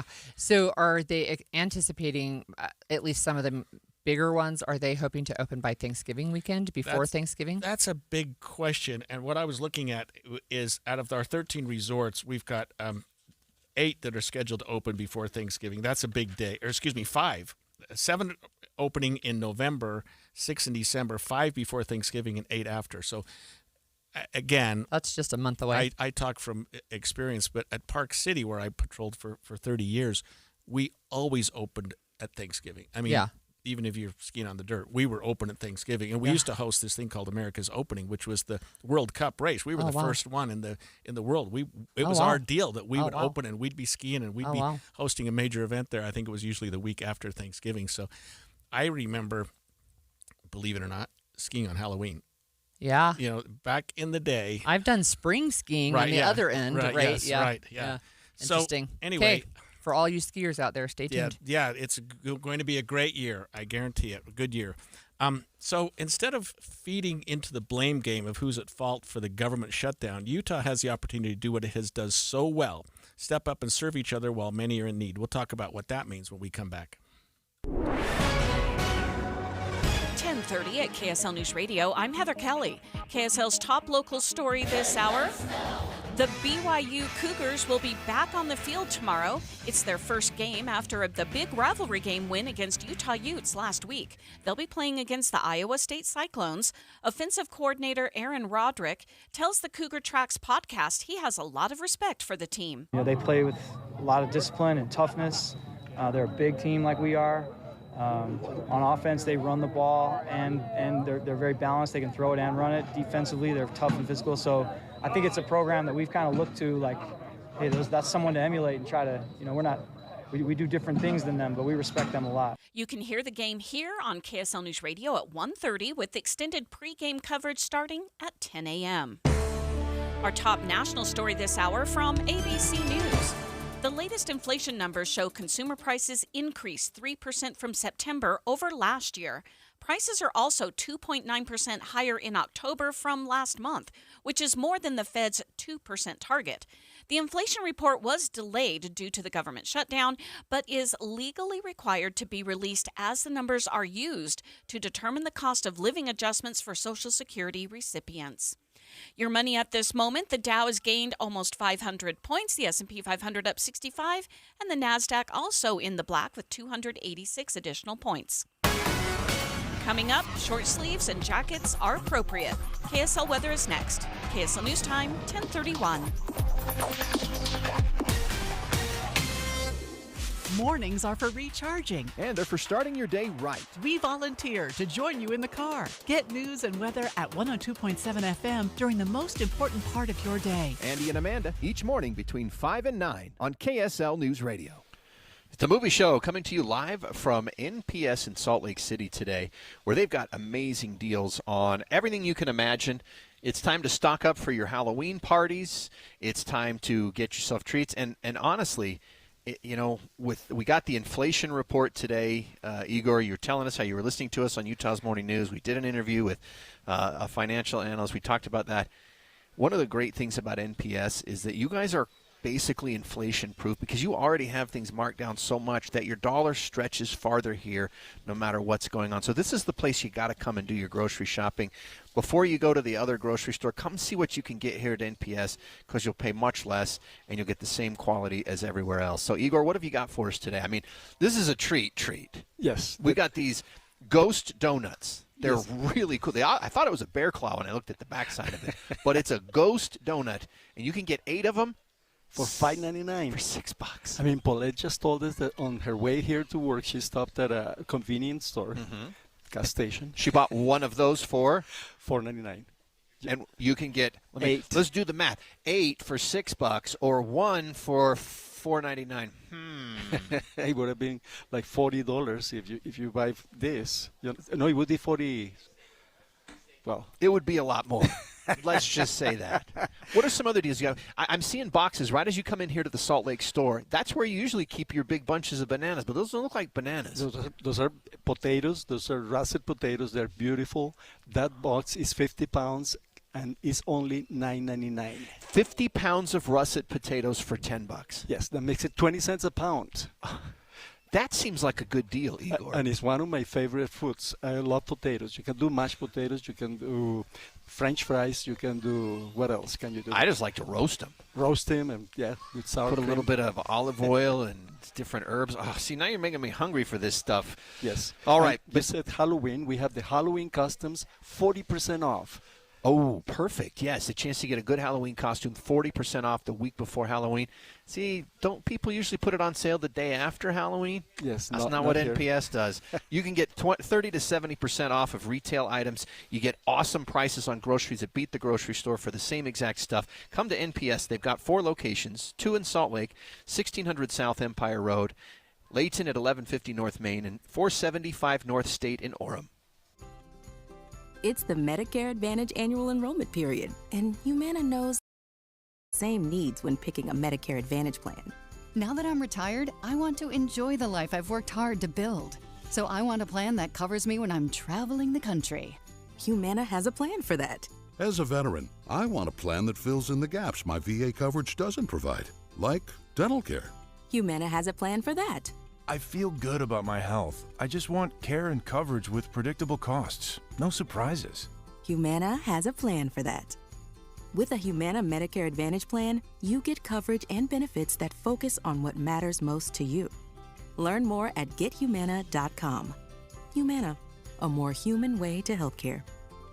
Humana is a Medicare Advantage HMO and PPO organization with a Medicare contract. Enrollment in any Humana plan depends on contract renewal.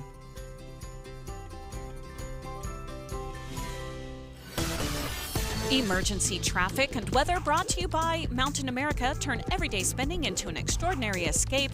We've got big delays on the 201 freeway. This is eastbound between Bangerter Highway and the I-215 West Belt. It's because the 201 freeway is closed. A dump truck was going down the freeway with its bed up and hit the I-215 overpass. So they've shut everything down to try to clean that up. And everyone is being diverted onto southbound I-215. If you don't want to head south on that freeway, you're going to have to exit either at Bangerter Highway or 3200 West, or even before that to avoid all the delays.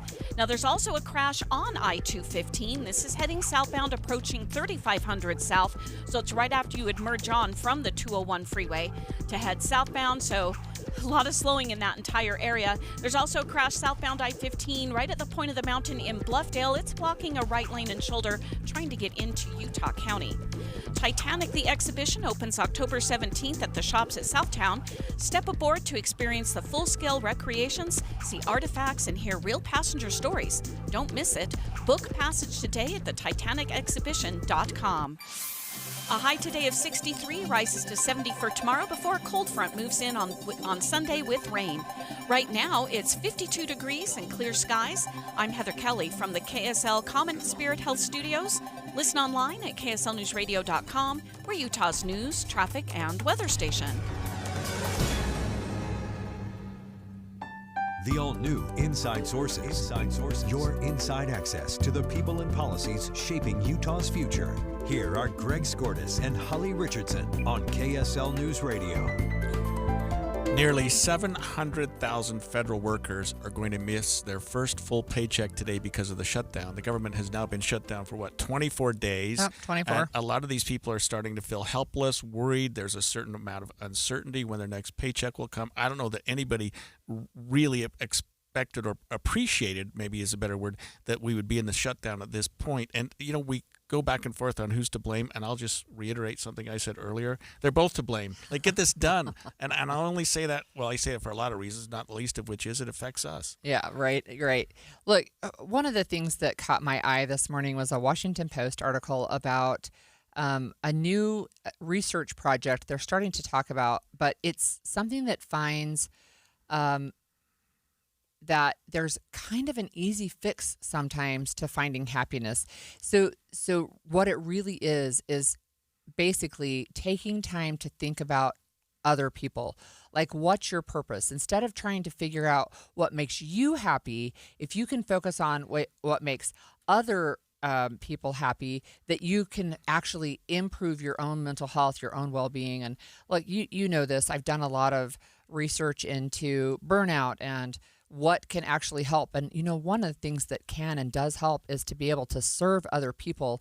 And right now in Utah, we have that opportunity, right? We have that chance to do that in Utah. Yeah, and Utah, I think, does service about as well as any place in the universe, really. Yeah. I mean, Utah is known for service. It's something that makes people feel good about themselves. And at this time, when a number of people are unemployed or at least not getting a paycheck, there's a way to stand up to the plate and serve them. We had what the United Way on earlier, talking about ways to donate there and ways that they can help people.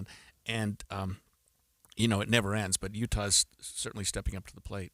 So I want to just remind our listeners that local food pantries are already feeling a lot of pressure, that the Salt Lake City mission that's been in place for 35 years, that they're seeing more demand than they have ever seen. They feel like if they don't get additional help, their food will be gone by Tuesday, that there are places in Ogden where I read that one of the directors of a food pantry in Ogden is crying every day because the lines are getting really long.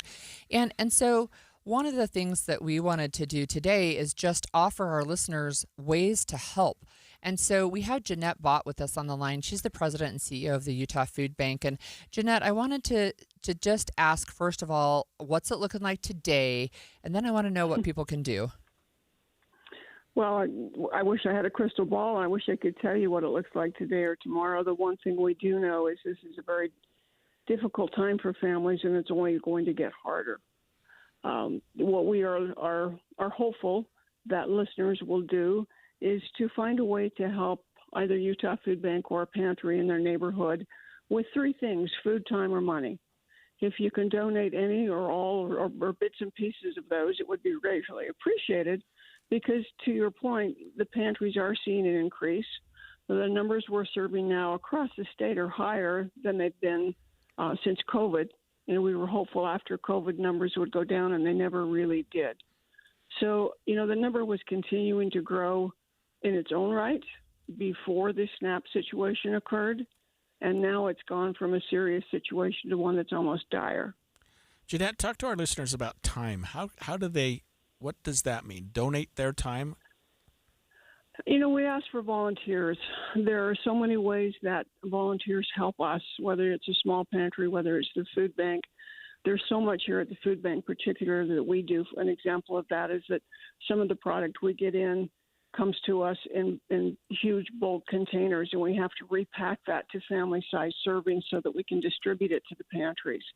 So you need to remember that the Utah Food Bank brings product in, then we ship it out to 300 plus pantries across the state. And so, you can't get food from the Utah Food Bank. I know that sounds strange, but our distribution goes from us to a pantry and then to the end recipient. But what we're doing, and how I've always done and will continue to do, is that we make sure that we fundraise at a level that the food passes through to the pantry for free and then on to the recipient for free. And we're one of very few food banks in the country that does that. Most charge the pantries for the food. They charge them for the fuel to deliver. They charge them a membership fee. We don't do any of that in Utah. It's a straight pass-through. So we need to be sure that the product is available. And by meaning available, I mean repacked, ready to go, ready to get to the pantry. So coming into the food bank, doing a 90-minute shift, helping us repack, whether it's beans or rice or pasta, those kinds of things are things that we need now. So giving your help is crucial. Even the smaller pantries, most of them are run on volunteers. And so I think, checking with the pantry in your neighborhood is great as well. So let me ask you about donating food or other items. What things are in high demand right now? The things we're always asking for, things that are kid-friendly. So an example of that would be a can of raviolis with a pop top that, kids can open and can prepare. Kids love the box meals, mac and cheese, type meals that they can fix as well, and it's something that kids will eat. But, we're looking for things that are low in sodium, low in sugar. We want to see if we can maintain an element of health to it that a family is trying to focus on. But right now, I think anything that your family enjoys are items that another family would enjoy as well. So where can families deliver these, Jeanette? Is it to the food bank or to the pantries or to either? Either one is fine. You can come directly to the food bank. You can go to the pantry in your neighborhood. If you are shopping in your neighborhood store and you're buying for your family and you buy extra, I would almost guarantee you there's a bin at the front door that you can leave that extra food in, and then we pick it up as we do our grocery rescue. It's easy to get the food back to us, but what we need people to remember is, make sure that it's stuff that's current, that's not expired, that, is things that your family would like. If you are going to donate things like baby formula or baby food, those things are needed as well. And if you don't have babies in your home, we probably don't stop to think about purchasing those kind of items. But, those are in demand as well. So, Jeanette, we have a couple of texters. One said, if I went and bought a pallet of food from, say, like NPS, can I deliver it to the food bank? I think the answer is yes. Is that right? Oh, absolutely. And the other thing people need to remember, and I'm not saying the pallet wouldn't be appreciated, but for every dollar that comes to the food bank, we turn that into $7.23 of goods and services, meaning we bypass the stores and we go directly to the manufacturers. So our pricing, because we buy in such high volume and we buy directly, we're able to get it at a different price than you can going to the store. So sometimes while giving money isn't as exciting as dropping off that pallet, we're able to stretch your dollars and make it, go in a different direction than you could. So that's why we say food, time, or money. If you combine those three things, those are the things we need. Very, very helpful. Thanks, Jeanette. And I hope our listeners are paying attention to this, because food, time, and money is what our food banks and our resources need right now. When we come back next, we're going to be diving into some chillingly realistic films with the KSL movie show. Plus a few of Holly's fascinating fun facts of the day. That's next, streaming live at kslnewsradio.com and on the app for KSL News Radio, sponsored by At Your Service Pros. Emergency traffic brought to you by Mountain America. We still have the closure of the 201 freeway. This is eastbound at I-215's West Belt. All traffic is being diverted onto southbound I-215, and it's backed up all the way to Bangerter Highway, so you need to find an alternate route to avoid delays, and also if you don't want to be heading south on the West Belt. Heather Kelly in the KSL Traffic Center. You trust us for news and information in your car. Now trust us at home. KSL News Radio has you covered, keeping you informed on the latest breaking news, weather, traffic, sports, and more. Listen on your Amazon Echo or Google Home device. Just say, Alexa, open KSL News Radio, or listen on the KSL News Radio Listen app. Text the word app to 57500. KSL News Radio. We have you covered.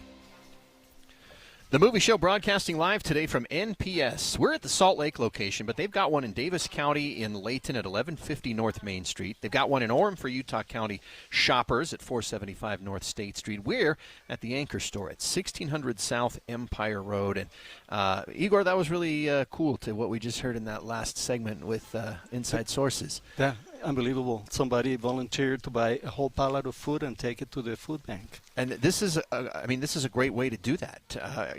Whether you want to donate it or whether you need it for your own family, you can't beat the prices that you've got here at NPS. You guys, for years, you guys have been around, 60 years? 50 60 years. 60 years. And you've been trying to take care of the community by having the lowest prices on things that people need all the time, all year round, on brand new items. Yes, unbelievable. I love working here because of that reason.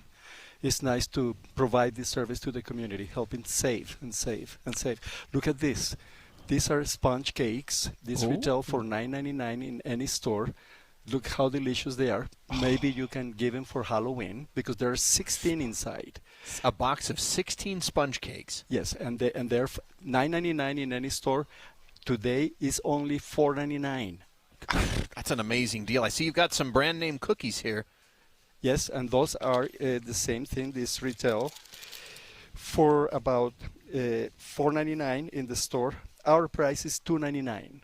Ah, that's amazing. And, you can't have a movie show without a deal on some ice cream. Yes, they always listen to you. And we usually will 10%. Huh? Today we went 25%. Oh, that's it.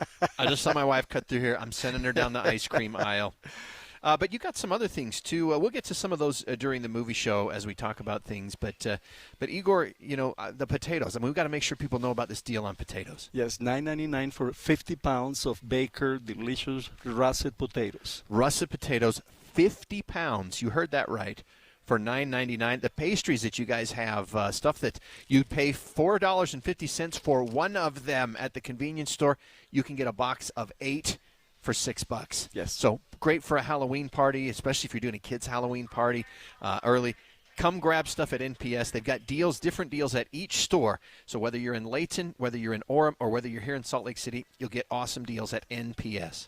What's up, everybody? I'm Mike Wilson with Any Hour Services, and there's a good chance you've heard me talking about our free furnace sale. The one where you buy a new air conditioner and we give you a new furnace for just the cost to install it, about $400. Well, we still have a few more spots on our schedule we need to fill, so I'm extending the sale, but I'm not quite sure for how much longer. Definitely no later than the end of October. And once I think our schedule's full enough, I got to pull these ads. So don't wait too long to call and schedule your free estimate. The main reason we do this sale is to give you an incentive to help us keep our guys busy when the weather's mild. And thanks to your help, we're able to keep our guys and keep growing. So if your furnace and air conditioner are ready to be replaced, you owe it to yourself to at least schedule a free estimate and get all the details about our free furnace sale. Just to recap, when you have Any Hour Services install a new air conditioner, we'll give you a new furnace for just the cost to install it. About $400. The furnace is free, you just pay the labor. If you think you might be interested, call Any Hour Services at 801-443-7400. You can Google Any Hour Services. You can even schedule online at anyhourservices.com. No one helps more homeowners than Any Hour Services. If you're one of the millions of Americans behind on your taxes, if you're afraid to open your mail because IRS collection letters could be coming, listen carefully. The IRS is cracking down, taking paychecks, freezing bank accounts, revoking passports. That's a fact. But here's what most people don't know. There are official tax relief programs designed to help struggling taxpayers. Programs that could save you thousands if you qualify. No one knows these programs better than the experts at Optima Tax Relief. Optima's award-winning team will fight to protect your paycheck, your passport, and your property. Their tax attorneys and licensed tax professionals will work tirelessly to get you the best deal possible with the IRS. Every day, penalties and interest keep piling up, so don't wait. Call Optima now for a free consultation. Call 800-783-8055. That's 800-783-8055. 800-783-8055. Optima Tax Relief.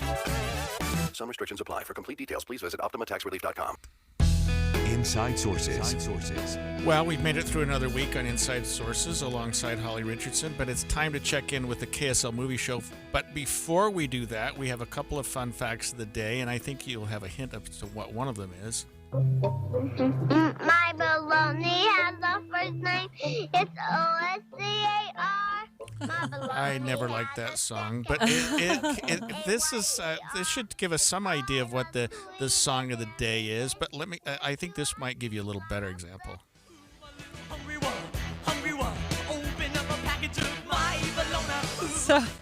So it's not a song of the day, but the day. Today is National Bologna Day, so I never understood why you spell bologna B-O-L-O-G-N-A, but I do know that song. It's stuck in my head. Which one of those songs do you like better or worse? I should say. I don't know. So the ad is funny because I remember that from being a kid. But Weird Al his songs are always so funny and just so clever. So I have a couple of fun facts before we switch to the movie show. But so on this day, which is October 24th, in 1901. This woman, her name is Annie Taylor, she decided she was going to celebrate her 63rd birthday by going over Niagara Falls in a barrel. How'd that go over? She survived. She was the first person to go over Niagara Falls in a barrel. So isn't that interesting and also weird? In 1938, the 40-hour work week went into effect in the United States. And in 2007, on this day, Rosa Parks died at age 92. So the 40-hour work week was actually a decrease from what people were doing previously. You think, why you start working 40 hours? Oh, no. It was worse than that. It was that's the most you could work. You were working 7 days a week, 10 hours a day, something like that. Now if you go over 40, you get overtime or other benefits. All right. So, and then this one kind of leads into our movie show a little bit. So on this day in 1929, it was Black Thursday, the first day of the stock market crash that marked the beginning of the Great Depression. So scary stuff that happened in real life. And now, Andy Farnsworth. Well, now, wait a second. Scariest stuff in your life, then you say Andy Farnsworth. Yeah, there you go, yeah.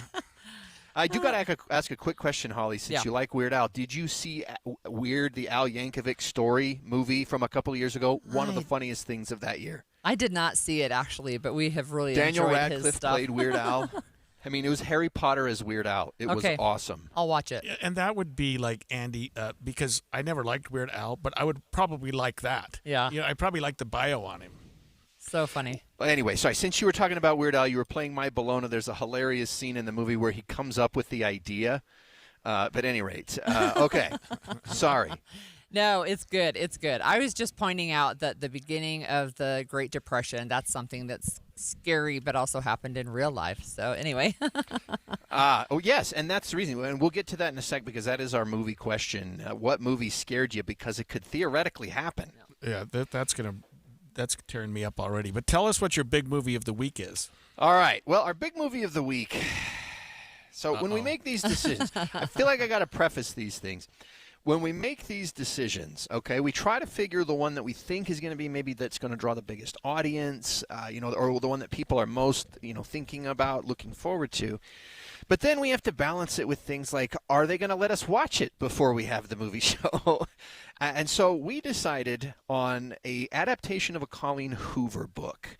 And if you remember, It Ends With Us with Justin Baldoni, Blake Lively. They're still fighting about that movie now, a year and a half later. So we picked the Colleen Hoover adaptation, Regretting You. And wow, I mean, I'm fine with teenage romance. It's kind of fun, wistful. Although I have to say, as I've gotten older, the teenage romance, I have a harder time putting myself kind of back in that mindset. But the problem with this wasn't so much that as this movie is it's bad. Bad on your psyche? I mean, is it depressing or just a bad, poorly made movie?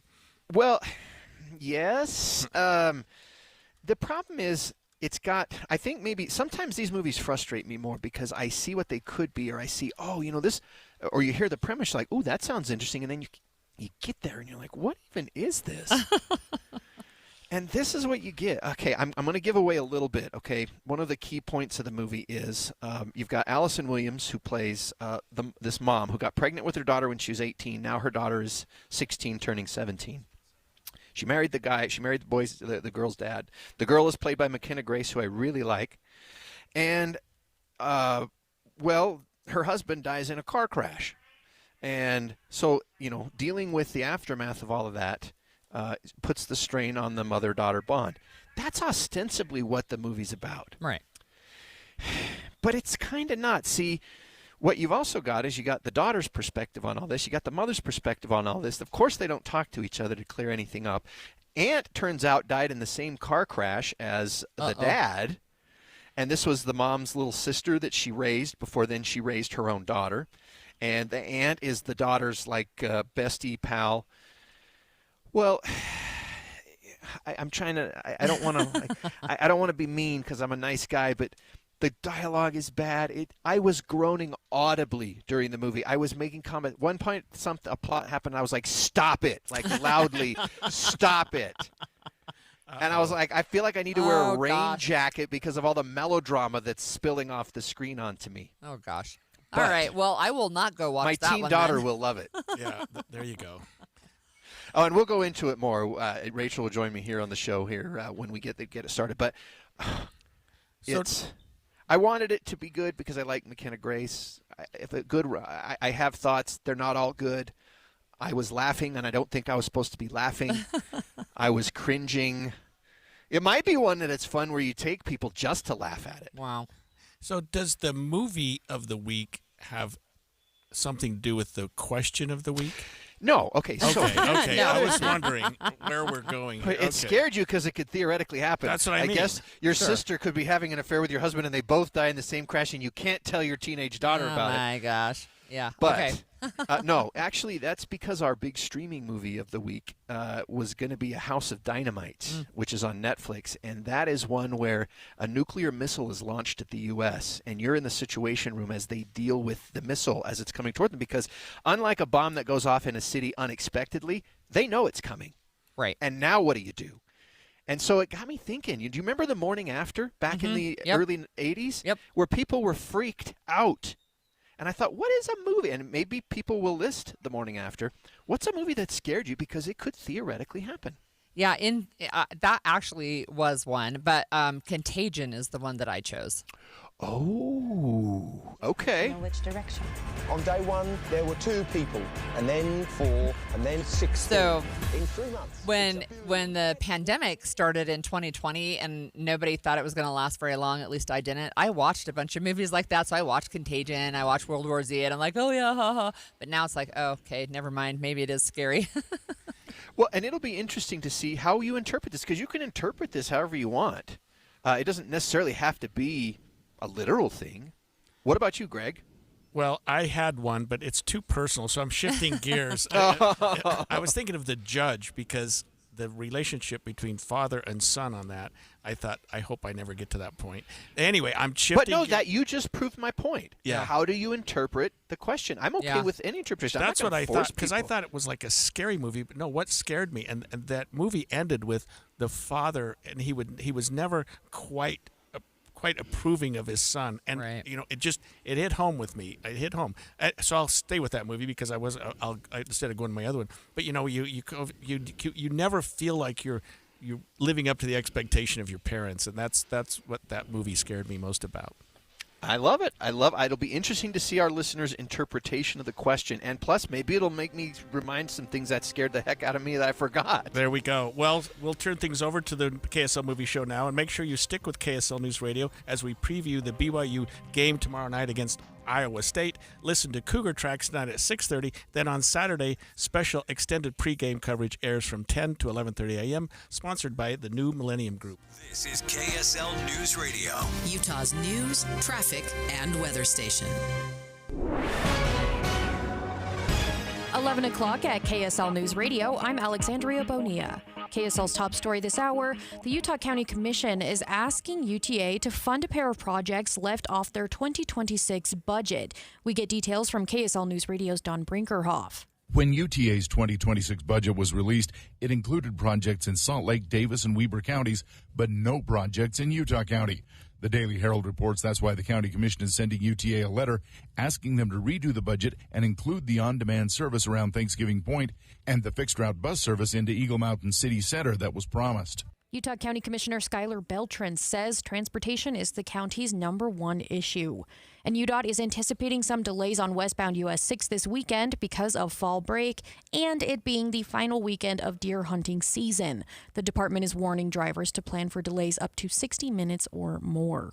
And our top national story this hour from ABC News. Russia is stepping up attacks on major Ukrainian cities. ABC's Patrick Revel reports. Russia launched a very intense artillery attack onto the southern city of Kherson using rocket artillery. Videos from there shows rockets raining down on a civilian area. And in general, we are seeing Russia step up its attacks against Ukrainian cities using more powerful weapons. In particular, we saw today for the first time what is known as glide bombs targeting the Ukrainian city of Odessa. Ukrainian President Volodymyr Zelensky is actually set to meet European leaders in London today. The talks will focus on enhancing Ukraine's air defenses and supplying longer-range missiles. Your money at this moment, the Dow is up 499 points.